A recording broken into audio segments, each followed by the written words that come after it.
Welcome to Bangkok, the land of smiles, where ancient temples meet skyscrapers, street food stalls run beside five-star hotels, a city of contrast, of chaos and calm.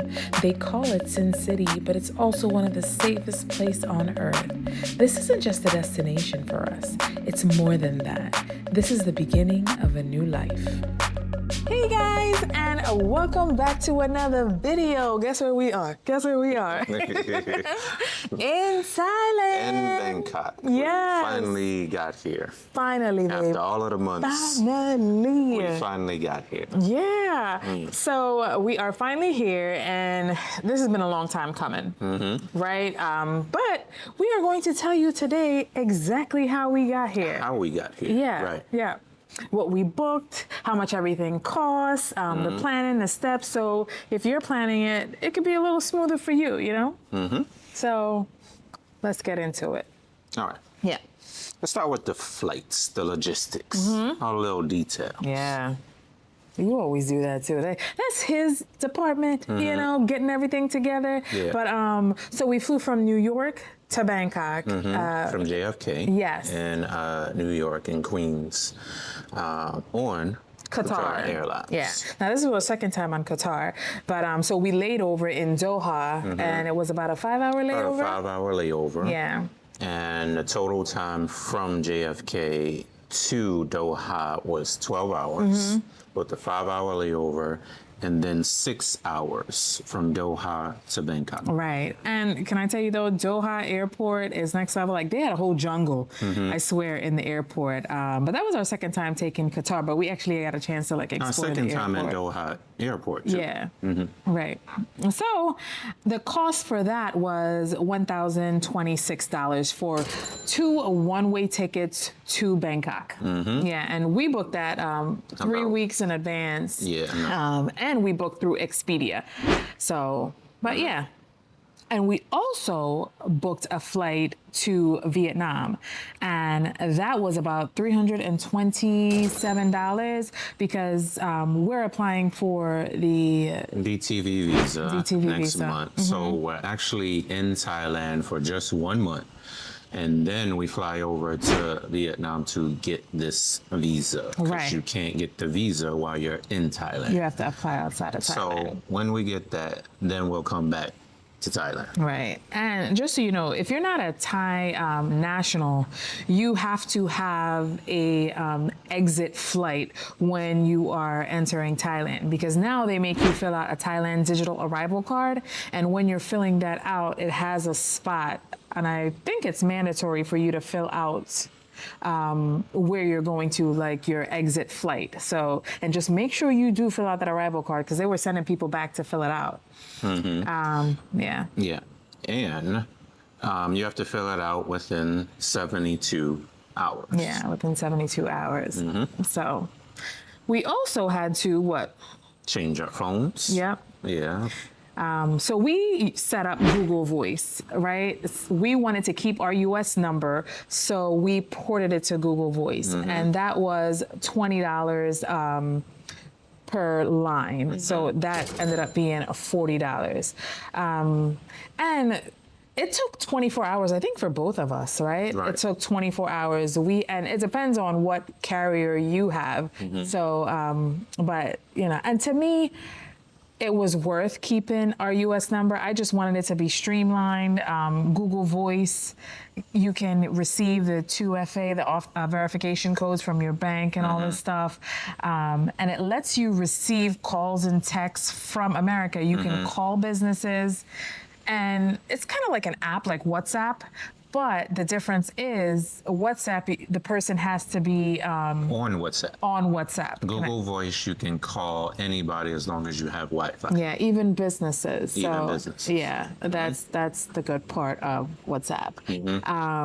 Yeah, what we also had to do was like is important to me because I'm the The phone person. Yeah, the phone person, to make sure I had connectivity once I land. So while I was still in America, I bought a 15-day tourist SIM because we didn't know for sure like our what phone plans we definitely want to have. We want to be in Thailand picking that. And then with us having to go to Vietnam, we just was like, let's just get the 15-day tourist eSIM. So I got that before I left through Airlo for about $9, right? So it could give me internet access. So as soon as I land, I can call a Grab. I had to text and let the Airbnb guy know that, okay, I'm 30 minutes away, so he can, meet us to give us the key and stuff like that. So to me, it's important to have connectivity before I leave. Yeah. So we also rented cars to the airport, right, babe? 2 cars. 2 cars. One from Florida to Philly, and then one from Philly to JFK. And the one from Florida, that was $255. I think $255 from Florida, 14 hours. Drive 14 hours Listen. from Florida to Philly. It was not fun. Yeah, and then from Philly to JFK, that was about $80. Yeah.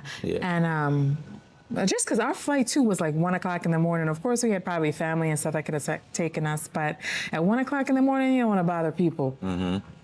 So we just booked it and took ourselves there. And it was good because it was a little emotional, So, but listen, if you're planning a move abroad, we created some tools to help you. All the research, all the stuff we did, we're like, you know what? It helped us.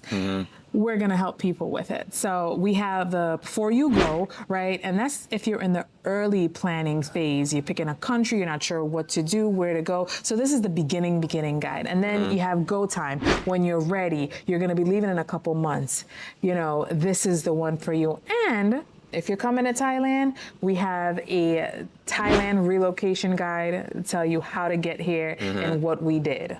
So. And this is all on our website. DocandBean.com. Right. Hey guys, I hope you're enjoying the video. If you're planning to relocate anywhere in the world and want it smooth and stress-free, head over to DocandBean.com to grab your Move Abroad guides, including one made just for Thailand. You'll also find AI travel prompts and detailed itineraries, plus our AI YouTube blueprint to help you build, automate, and grow your channel like a pro. Links in the description. Enjoy the video and don't forget to subscribe. Right. The link's in the description. Yeah. Okay, so we had to have a place to stay. Yeah. We had to have a place to stay, come in here, booking something. We didn't want to look at an apartment and pay for that until we know we liked it. Right, because there's a lot of scammers and stuff. You don't know what you're getting. So we had to be here to look for something. So we didn't go that way. Which way did we go?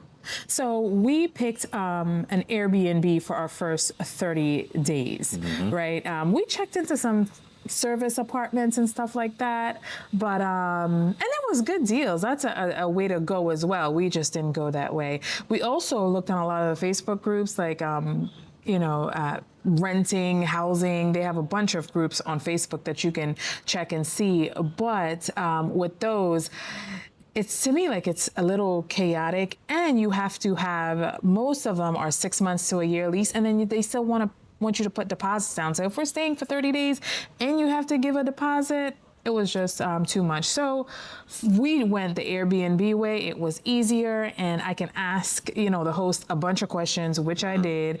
I like to know exactly what's going on, and to me, this is the better way for us. So yeah, and for our Airbnb, it was $640 for the 30 nights. That's $21 a night. Yeah. And this building has a bunch of amenities. We're in the building right now. Right. It has 2 pools, a gym, a boxing ring for him. It has co-working spaces, pool lounges. Yeah, it has a bunch of stuff. So to me, that $21 was good. Yeah. So, and what else did we do? It's just like random stuff to, like you're gonna forget about, but you don't forget about, so you write it down. So I re-downloaded all my apps, right? Because we've been here before, so like Grab and Google Translate, all that stuff. Just make sure it's up to date. Right. What else we had to do? Like you have to notify the banks, which we did. And that's direct. It's not actually direct. Right. Notify every bank you have. You have a few if you do have a few. Right. and you just get your cards ready. That's what I was doing. Yeah. I was getting credit cards ready, credit cards ready, our accounts ready, our individuals, our joints, getting the banking stuff. Getting the banking stuff together. Yeah. Yeah. And overseas, we're mainly going to be using Charles Schwab. If you want more information about that, a link is in the description. And then we also have Wise accounts. If you want to know more about that, it's also there. So Wise, we use more for international transfers. To transfer stuff, it's just cheaper that way. And Charles Schwab, they just reimburse you on your ATM fees and stuff. So we like them. Yeah. We also, this was my job, just make copies of everything, like your birth paper, you know, your, because sometimes you're going to be needing to send emails. So especially like when you book your Airbnb, they're going to want a copy of, you know, your passport bio page. So all that stuff, I just always have copies of, and I have it scanned so I can just send it to them. And then like simple things that you don't remember, like we had to remember, you know, you got to cancel your gym membership, you know. You have to cancel your Easy Pass. Right, right. Yeah, you have to cancel that. Yeah, there's a few other things you might have to cancel, even subscriptions if you have TV subscriptions. What we did bring, though, we did bring an Amazon Fire Stick and a Roku. Right. So, and I think like with that too, you have to be careful of the apps because you don't know if all the apps work everywhere. They like don't. Because I opened up Pandora to go play some music and Pandora don't play over here. So and Peacock won't work. You have to have a VPN. Yeah. So you have to have a VPN, which we have. Yeah. Right. And you know what I said for the Google Voice, we did it before we left. Some people say you can do it while you're here, you just have to use a VPN. So if you're going to do Google Voice and port your number, you just got to make sure, you know, use a VPN if you're overseas, or you do it before you leave. We just chose to do it before we leave. Right. But so this is why planning matters, I feel like, because this is a big step. It's a big transition. It can get really crazy chaotic if you don't. But to me, like, imagine if we didn't have a plan, if we didn't do research, you know, like all the logistics and stuff we did. You know, when we landed, it would have been a completely different thing. So for us, that's why, you know, we did all the planning. You know, we can't control every detail, but you control what you can. So again, this is why we created, you know, some products for you. That way it can be easy for you too. It can be more streamlined, you know? Right. Yeah. So, and if you're coming to Thailand directly, get the Thailand relocation guide. You know, it'll just be easier for you. But babe, we made it. This was our first official video in Thailand. He's like, what are you talking about? In Thailand. It doesn't feel real, but it feels real. Yeah, we've been here 4 days. 4 days. We've been here 4 days. Yeah.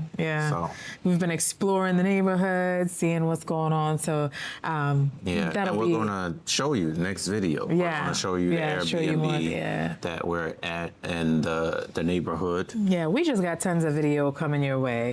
You know, but so if you're thinking about leaving America, coming to Thailand, we're going to be still giving you videos on how to do it, all the information. So, you know, because it's not easy. So it's always better to have a guide, and that's what we're here for. We did it. We might as well help people to do it as well. So that's it. Listen, you guys are going to be seeing a lot more of us. But yeah. So we're in Thailand. And if you guys are thinking about moving anywhere, where are you going? Drop it in the comments, you know. But make sure you like, share, subscribe to our channel, and we will be seeing you in Thailand. All right. See ya. Peace.